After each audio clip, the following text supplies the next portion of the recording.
Hi, good morning. Oh gosh, I try to figure out how to not start the camera with my finger in the way of the start button. Anyway, okay, so here we are. And today is, oh my goodness, I think it's Wednesday. I'm just looking. No. It's Thursday already. Oh my God, what a busy week. So, so much for my my whole idea of knowing what's going on around here. Time is flying. I can't believe that we're in August already. So, it's definitely interesting times. So, we're going to do a couple things here. I'm going to get started with this because for those of you that were here yesterday and saw me doing this, you probably don't need to see me doing it again. So this is the ginger bug, and we started making a ginger bug yesterday, and so what this does is it actually is a ferment that makes like a ginger fizzy fermentation, and so that is hi new people coming on. That is a something that you can add to any other kind of liquid, you know, like a raspberry tea or something like that, you know, pretty much anything really. You can make it kind of fizzy and gingery. So it's a ginger bug, and so we started with, it's in the jar, and we have a little coffee filter over it.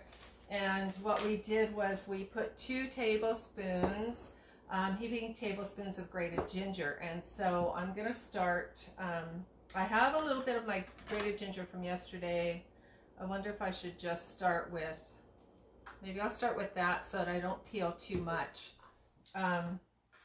So you need to have, and I was peeling it in case you don't see me do this, with a grapefruit spoon because it has the little serrated edge. And so I am going to do this, and it's going to kind of, this particular process is going to combine into the next recipe.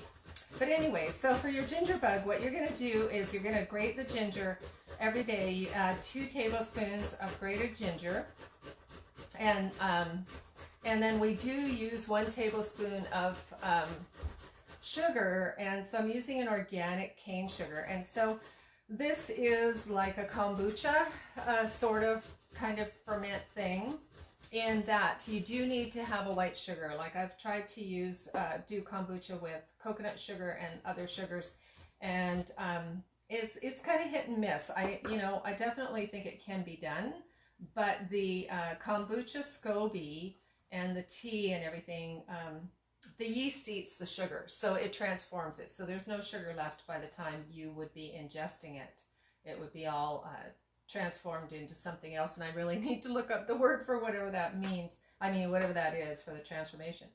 Okay, so we pretty much do have like 2 heaping tablespoons of ginger here, and there's a little bit of skin here. I'm just going to make that a little finer because, you know, it won't break down as well. I don't know if it really matters, but it won't break down as well if it's big, right? So I'm just going to shred this a little bit up. So we're going to add this to the ginger bug, and so what we do is we feed the ginger bug every day, and for 5 days, and then it will start to ferment, and it will start to paper towel. It will start to ferment, and then it'll be like a little liquid that you can take anywhere's up to a 1/4 cup. Hi, Darlene. Good morning. Hey. Hi. So you can take up to a 1/4 cup and add it to whatever it is that you wanted to make fizzy, which is super awesome. So I'm just going to add the organic sugar here and feed the little bug. Okay, so organic sugar, and then we're just going to add a little bit of the filtered water, which I knew there was a reason I needed to bring the water over. I was thinking, oh, I don't really need the filtered water this morning with what we're doing, but I do. So I will be right back and grab that. So because you don't want to be adding a distilled water to this, because the distillation won't have the minerals in it that it needs. Okay, so I'm just gonna eyeball it for I'm always so intuitively measuring without measuring utensils. It's just yeah, that's just how we roll around here, measuring without the proper utensils and cooking without them too, which is so much fun. So anyways, yeah, so that's like 2 tablespoons of the filtered water. You want to try and make sure there's no chlorine in it also. And so we're going to stir it around and get it going. And so it's starting to make, you know, more liquid than yesterday. So we're going to do this for 5 days. And yeah, that's so nice to see you here, darling. Yeah, so we're just feeding the ginger bug, get that mixed around really good, and then we're going to set that aside, and we're going to do this every day for 5 days. So you'll only have to watch me do it one more day because today's Thursday. So there we go. All right, cover it back up. I'm using a chopstick because ideally when you're doing ferments, you know, it's better to not use metal if you don't have to. So, okay, we're going to cover our little bug up and set it aside. And when you set it aside, if you are fermenting anything else, make sure you put it away from whatever else you're fermenting so it doesn't take on that that flavor of the other ferment. So we're going to put him back over here in his own little spot. And yeah, so speaking of ferments, we did the pickles here with the perfect pickler thing. You can buy these online. And so anyways, yeah, so we did pickled peppers. And so I'm just going to show you with the perfect pickler, it really does help to protect, so that you can see, helps to protect. And I don't know if you can see, but there's like just little, it looks like little bits of wax or oil on top. And it's just a little bit of that fermentation film that's kind of gathering a bit, but not too much. So this perfect pickler works really good because if you have any of the food sticking out, it will mold. So the other thing we have here, I have little bits of herbs everywhere, is we have the moving on to our next thing. We did the fermented salsa. And oh my God, like if you have not tried fermented salsa, you have no idea what you're missing. It's just absolutely takes the salsa to a brand new level. Like seriously, there's just no comparison. We did beets the other day, I think Monday, we pickled beets, and I had my sister-in-law over and my son, and I had them try this, and it was just absolutely, they couldn't believe it. So I really encourage you to do a fermented salsa and try it out, because you will never go back to regular salsa again unless you don't have time to ferment it. But it's pretty easy. You make your salsa, you add that amount of salt, which is basically, depending on the amount of salsa, 1 tablespoon of salt per quart of water. But anyway, it's to die for. So we're going to use this right now, which is awesome. So I have a little bit of the ginger here that I grated on my cutting board, and often I will replace the cutting board and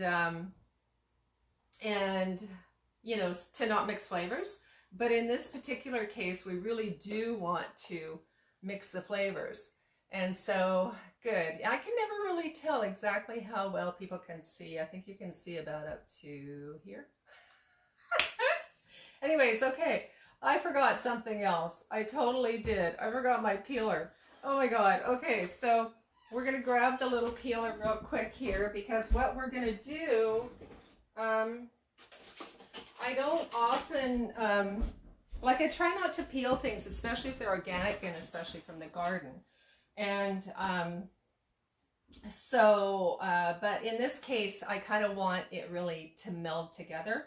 So I am going to peel these off to the side, and I'm going to use that juice from the They are actually very soft peels. So maybe I won't go through the whole thing. I'll just leave little strips. But yeah, so we're going to use the juice from the ginger, from grating the ginger from the ginger bud, just to add a little bit of zest to this next recipe. And so it's like, okay, what do I do with these cucumbers? And I do want to pickle some, but I haven't, I don't really have enough to make it worthwhile to do a whole pickling thing. So what I want to do is I have several, quite a few, but not really enough for that. So what I'm going to do is I had ordered some from Joanne Callender at One Tree Farm, and so I'll add hers to mine because yeah, mine are coming along. Like by the time they're all ready, it'll be, you know, the old ones will be starting to get soft when the new ones are ready. So so I need some all over the floor. We're really good at throwing things on the floor around here, and so oh god, so I'll try not to do that because I'm not so sure the dog likes cucumbers.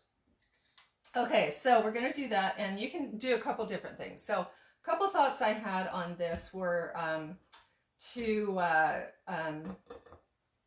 use, I have some pineapple that I used I made a gluten-free, dairy-free pizza the other day, and so I didn't have any fresh pineapple, and I used canned pineapple. So you could add a little bit of pineapple to this. My other thought was mango would be really good. Cut up some mango and add to this. I mean, honestly, you could use raspberries, strawberries, anything for flavoring with this. And so, you know what? Let's do two things. Often we do that. We do the two things. And so, yeah, so I think I'm going to do both, and then we'll just see how it turns out. And yeah, it's the weather, all right. It's very, I don't even want to say it. You know, they have that, I don't know.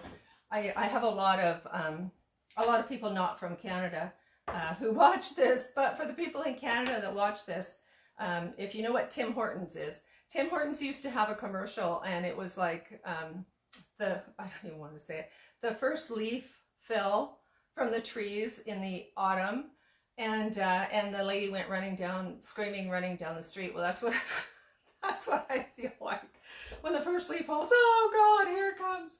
So I guess it's my allergy to losing summer, and I'm not going to say that because we're right in the middle of a beautiful August, and I think we are going to have a very long and warm fall, autumn. So I'm going to put that out there. Okay, so yeah, so I just want to try this with both because that's what we do. We really have fun around here, trying different things and changing up different recipes. And so what we're looking for, we're going to scoop out a few of these. Yeah, scoop out, whoops. Gonna throw that on the floor too. Scoop out a few of the pineapples.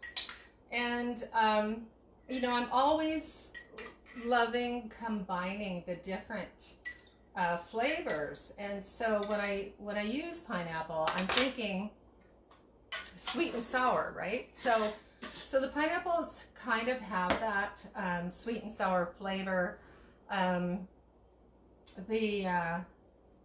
What I might do too, because these are kind of big chunks compared to the little chunks of the cucumber, and I did, everything is clean, I did wash my hands before I started, so I am going to chop these pineapples up so that they match the size of the cucumber, so it's not too overwhelming with just a big chunk of pineapple. So yeah, so sweet and sour, back to the sweet and sour. We're going to let's see, pineapple's kind of sour, but it's kind of sweet, so we're going to add some maple syrup. And I always do really like to add a little bit of spice, so I'm thinking maybe a little bit of cayenne. And I'm just looking at the thing here. Hi Jane, hey. So yeah, so maybe some cayenne and some maple syrup. And you know what? Maybe even some apple cider vinegar. So, okay, just gonna use the paper towel here, and let's do that. Let's do that and try it, because we love to experiment around here. So we're gonna use a little bit of the apple cider vinegar, tiny little bit, because it's very strong. And we're going to use, I just happen to have the maple syrup already poured, so I'm not going to use very much, so I'm actually stealing from the next recipe, which is going to be not too much, because the pineapple's already sweet, right? Okay, so we're going to do that, and then sweet, sour, salty, a little bit of Celtic sea salt, and I am going to add just the teensiest bit of cayenne pepper. Okay, so yes, this is the pineapple spoon. Want to make sure we stick to the same spoons for the same thing so we don't cross-contaminate anything. Okay. Actually, I'm just thinking we need more color. I'm so tempted to add that salsa to it. That would give us the color. Oh, and I'm clanging again. People keep reminding me that I clang too much. Oh, I don't know. You know, it really needs some red. Oh, hey, I have an idea. Look what I have here. A whole thing of plums. That's for our next recipe. But hey, why not? Okay, so let's grab a couple that are fairly ripe. I don't want them too not ripe. Okay, so here, let's do this. The plums are just fresh washed as well, because they're going into our next recipe. Oh, but you know what? I wonder if they're going to change the whole color of the, there goes the pit. The whole color of the whole thing. But you know what? Who cares? Let's see. Let's see what happens here. Okay, let's do this. Oh, they're slimy. Oh, they're not slimy. They're slidey. Slidey, not slimy. I'm going to add this one too. So this will just give us a little bit of color, and actually it'll give us a little bit of flavor too. So that's really cool. Okay, so we'll always change things up. It's always so much fun. Okay, I'll try not to clang too much. I need my, here, we'll use my silent stir. This one's quieter. There we go. Okay, so that looks really good. So we have the cucumber, pineapple, a little bit of maple syrup, a little bit of apple cider vinegar, and a little bit of cayenne, and a little bit of plum. You could add more plum so that it has equal, you know, the equal looks, equal enough in there. Okay, so I am going to add a couple more so that we have the equal. So the color's right, and that will also balance out the flavor. Balance, that's the word I was looking for. Balance. Need to balance the color and balance the flavor. Oh, it's so funny when we change the recipes around here. Okay, another paper towel. All right, so this is just so much fun. Okay, let's see. Okay. Alrighty. Okay, that looks really good. And actually, it looks like a fruit salad. Okay, I'm gonna take that grapefruit, or no, not grapefruit, pineapple spoon, and give that a try. Oh my God, that's perfect. Very good, very good, very unusual, very good, and we always have so much fun with the different things. Okay, so this goes in the dirty spoon pile. The dirty spoon pile. And yeah, you know what? I just, it needs some extra little, there. Let's put some pepper on it. Okay, that just finishes it off. Okay, so as far as for the picture, because when you want food to taste good, you also, you know, it just adds so much to it if it looks good as well. So there we go. Okay, let's go into the next one. Oh my God, it's so funny. This one's super easy. We're just going to add the beautiful, beautiful fermented salsa. We need to find the clean spoon here. And yeah, I think I'll just do this one and not make a bunch of noise with a clangy spoon. Drain off the salsa a bit. So this, the fermentation also really brought out, is that going to be enough? It really brought out the flavor of the peppers, and also a little bit of the heat, not much, but you know, just enough. So we're going to cover this again carefully so there's no contamination. Really important when you're working with ferments to keep everything covered as much as you can. And so, I mean, that's like, you can't get any easier than that. All you need to do is add the pepper for the color. Oh, that just, the smell is just, oh my God, if you guys could smell it. Hey, Carolina, hi. We're doing cucumber salads, and we're going to do something else because I want a dessert for tonight. So that looks amazing. I mean, you know, it's so funny. I know people laugh at my little tiny bits of stuff, but it's only 2 of us. And I like to have a little bit of flavor. You know, I mean, I don't mind eating the same thing for days on end, but it's nicer if you have something different. So, you know, so a little of this and a little of that, and that is, you know, that's going to taste amazing. If I find another clean spoon here, all my stuff. I don't want to have to chew too much in front of you guys.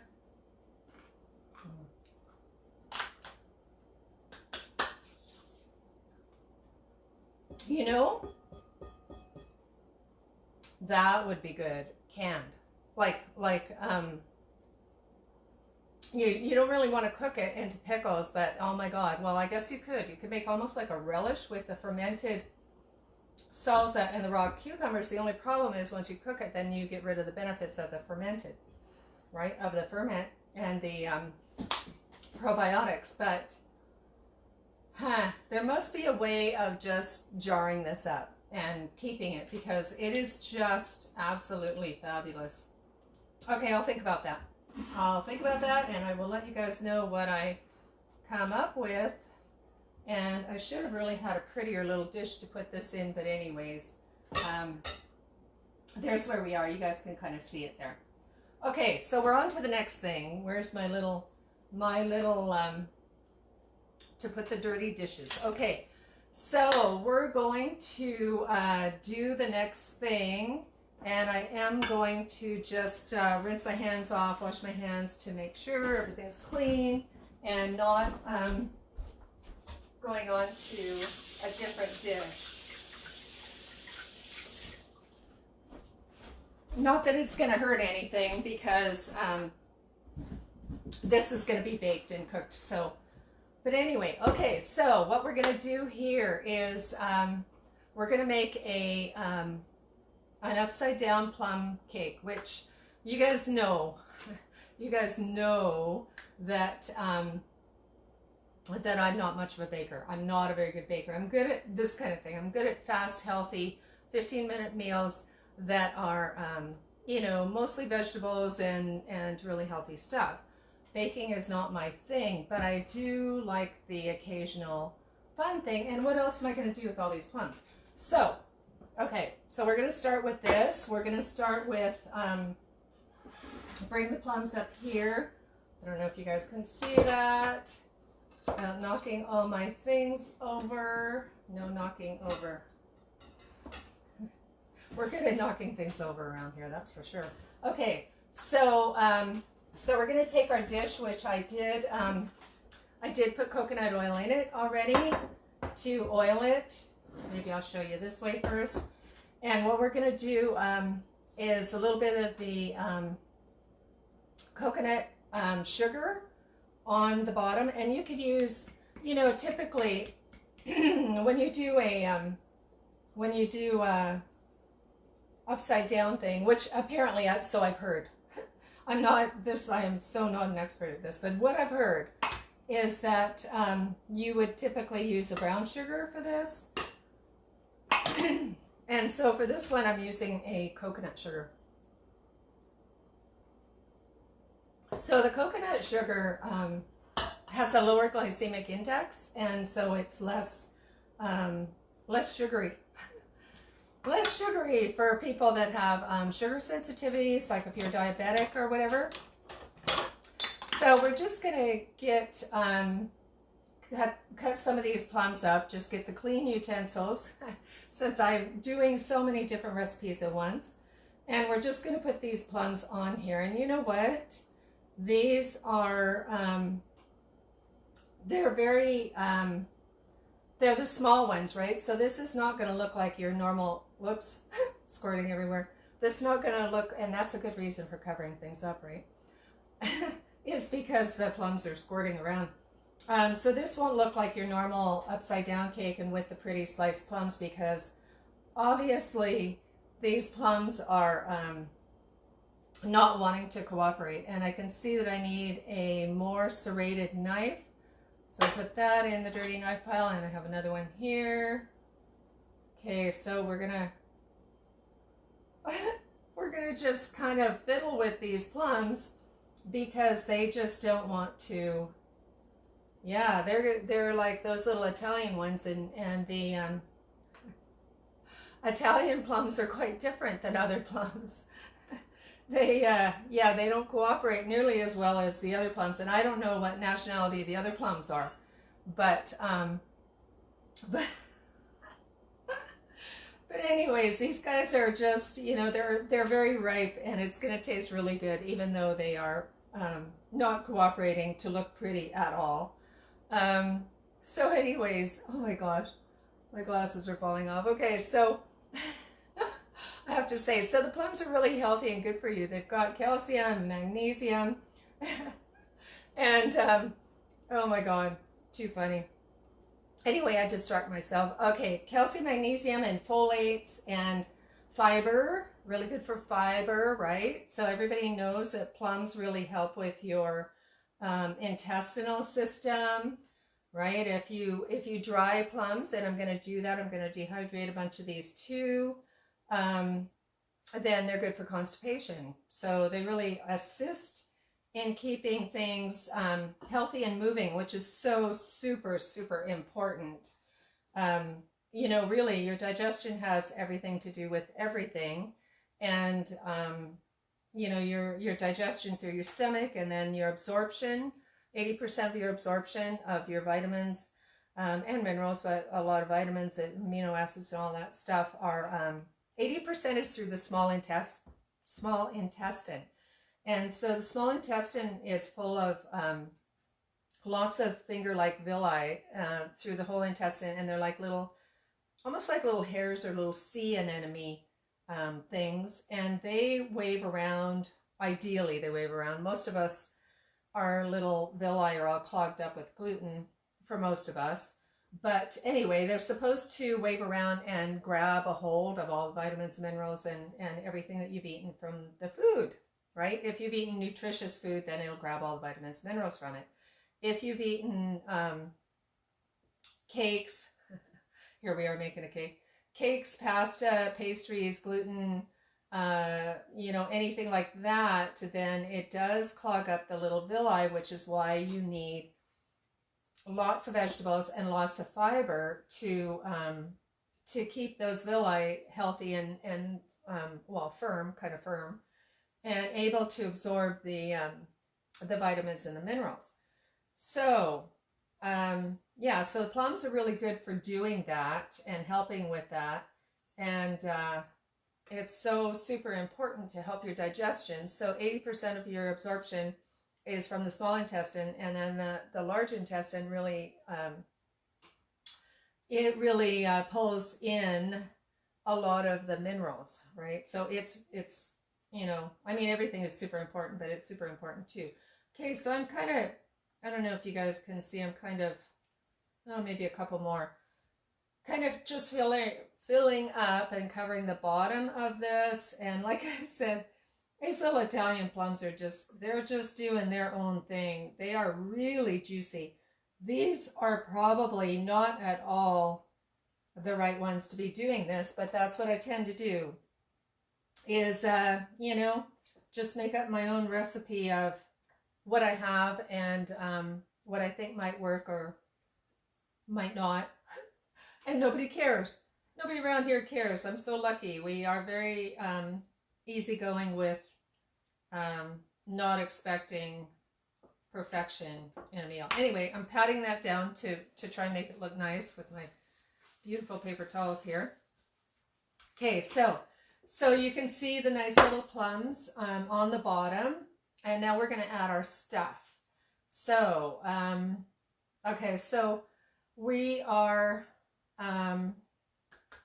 we're going to start with the flour.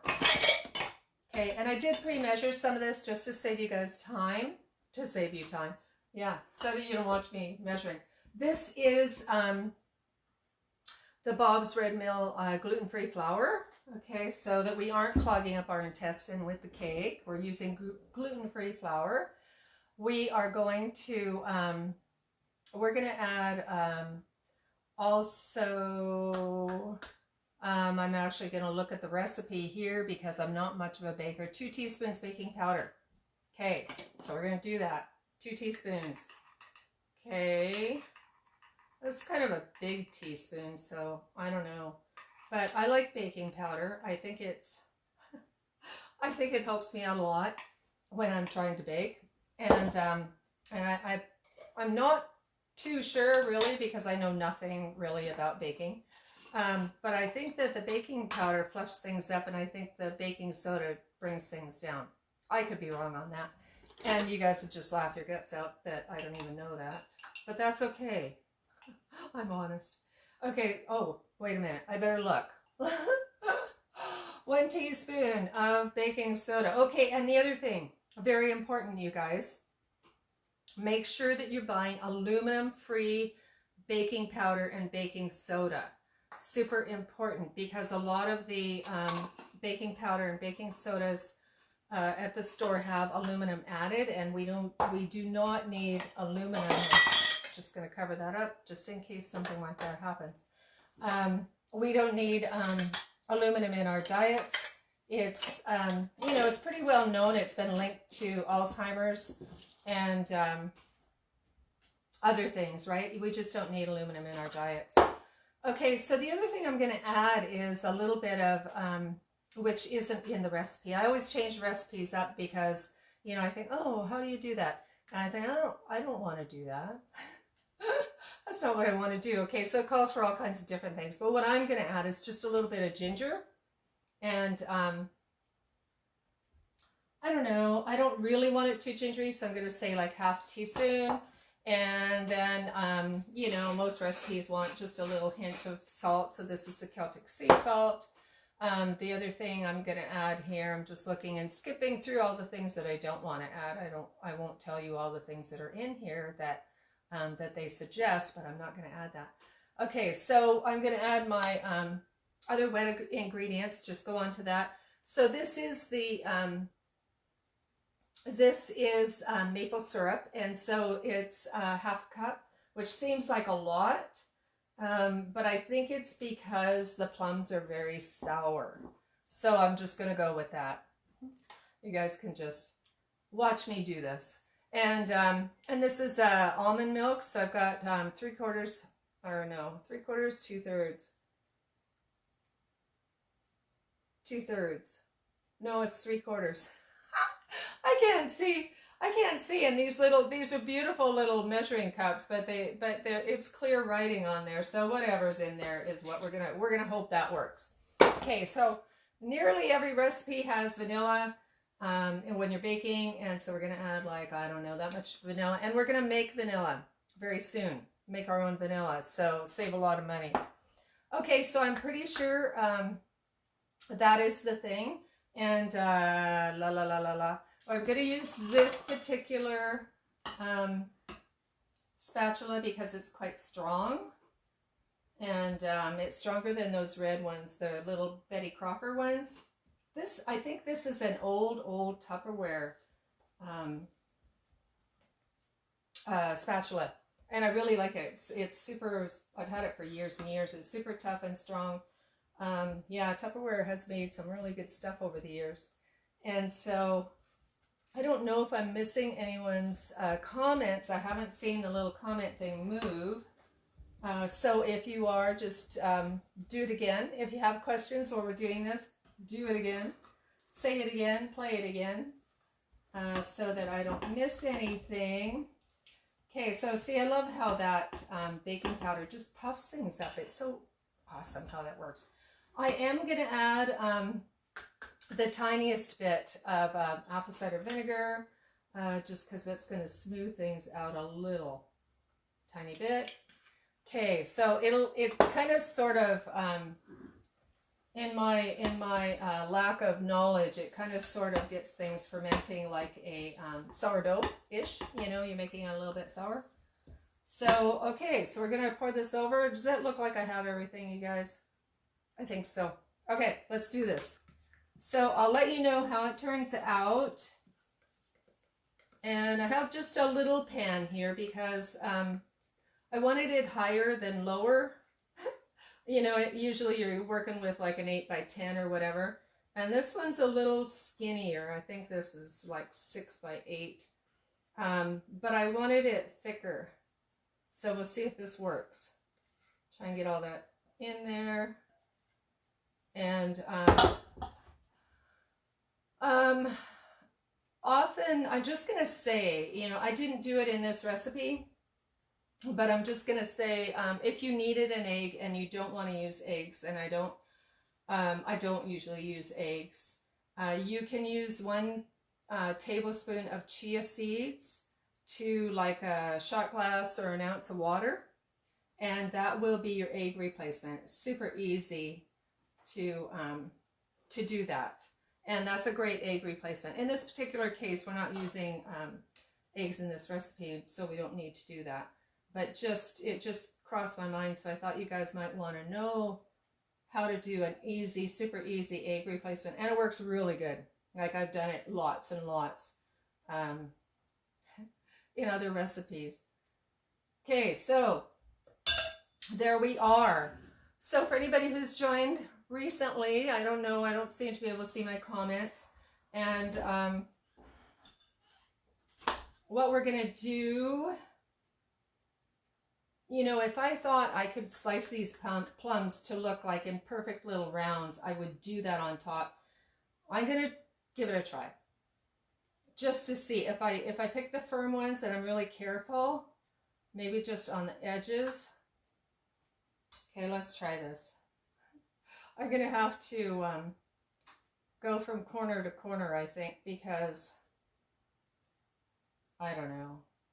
Can we make a happy face? Like, oh, hey, I have an idea. Okay, it's not going to look perfect. Of course, nothing I do is perfect, but it's always fun, and it's usually healthy. So let's try this. Oh no, this one's not going to do it. I already cut into it's not firm enough. Okay. You guys, you have such patience with me and my normal shenanigans. Abnormal shenanigans. Okay, we'll try that. Oh, that's too soft. Let's go for this one. Yeah, so I'm going to be dehydrating those plums, and I might make some more plum chutney. So yeah, so if anybody wants that recipe, I think it's on my YouTube. I don't know. Is that going to work? Okay. I got to let you guys go. I got to fool around with this. So the next thing I'm doing today is actually, this isn't really working. But anyway, it's okay. The next thing I'm going to do is I have all those red peppers I'm going to dehydrate today. That's not working. Okay, never mind. Oops. I was going to try and make it into a heart, but these little Italian plums just don't want to cooperate at all. So they taste good though. They're very yummy. Okay, so we're just gonna do it like that. Good enough. No, it's not even. Oh God, okay. Honestly, should have been drinking a glass of wine when I did this. I would have been way more creative. Okay, anyway, that's it. That's my attempt at making it even more creative. As soon as I shut the video off, it'll come to me, the perfect thing I should have done, as always. Anyways, okay, so that's it, you guys. We have the beautiful cucumber salads, which turned out fabulous. And we'll let you know. I'm going to put this in the oven right now, and we'll let you know how that turns out. And look forward to hanging out with you guys tomorrow morning at 11. And yeah, for sure. Just thank you for hanging out, spending time, and send me your comments, and let me know what else you might want to learn or share or experiment with. Okay, we'll see you tomorrow morning. Thank you.